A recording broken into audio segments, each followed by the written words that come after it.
In the days of yore, nestled between the arid lands of Oman and the fertile valleys of present-day Yemen, there lay the land of the people of Ad, a land of lush gardens, flowing rivers, and towering sand dunes that stretched towards the heavens. The people of Ad basked in the opulence of their bountiful land, for they were blessed with both physical might and prosperity. They were not ordinary men, but giants among their kin, possessing unparalleled prowess and unyielding strength. Yet there was a dark undercurrent in their society. Pride and arrogance ruled their hearts. Tribal strength and lineage became their gods. They reveled in indulgence, committing injustices without remorse, turning blind to the blessings bestowed upon them by their Creator. It was amidst this backdrop that the prophet Hud, a man of noble lineage from among their own, rose with a divine mission. Hud, son of Abdullah, descended from a noble ancestry, was known to his people. His heart ached for the salvation of his kin. With wisdom and gentle speech, he embarked on his mission to guide them to truth. His message was simple yet profound: to worship none but Allah, the one and only, to turn away from their idols of stone that neither spoke nor helped to uphold righteousness. Hud reminded them of the myriad of favors they enjoyed, their strength, sustenance, and the luxuriant life they led. These were blessings from their Lord, deserving of gratitude, not ingratitude. The prophet of Allah warned them earnestly of the wrath. He spoke with patience, embodying mercy and perseverance, despite the derision and hostility he faced. The response of the people of Ad was contemptuous. Infused with conceit, they ridiculed Hud, accusing him of foolishness and deceit. "We see you in folly," they said, their voices laced with scorn.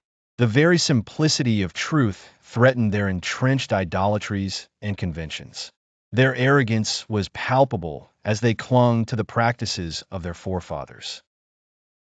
They demanded Hud to bring forth the divine retribution he warned of, scornful of the reality.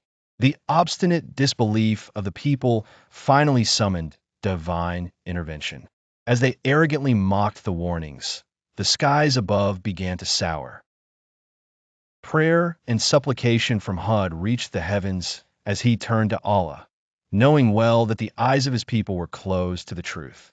As a sign of warning, rainfall was withheld. Their once fertile land began to wither. Hunger gnawed at their bellies as rivers and springs ran dry.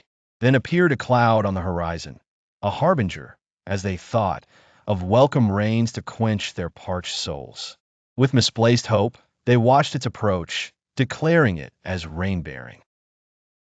Yet, in truth, it was decreed as the breath of doomsday itself. An unrelenting gale came forth, a wind void of mercy, tearing through their abodes, uprooting the very foundation of their domineering pride. For 7 nights and 8 days, the tempest roared, leaving nothing but desolate ruins in its wake. The proud were struck down, rendered lifeless like hollow palm trunks. Their civilization, once resplendent, had vanished like footprints in the sand. But amidst the wreckage and the wrath, Hud and those who believed stood unscathed, sheltered under the wing of divine mercy. The lesson resounded across ages. There is no power nor glory that can withstand the will of Allah. From the remnants of this tale arise lessons timeless as the stars. The folly of arrogance and pride against divine decree. The earnest call to heed the messengers of truth, thereby safeguarding one from ruin, and the certainty of divine support for the faithful. The narrative of Hud is a testimony of united purpose among prophets to herald the oneness of Allah. It echoes the essence of resolve in the face of adversity, urging unwavering patience and hope in the divine promise. Such is the legacy of Hud,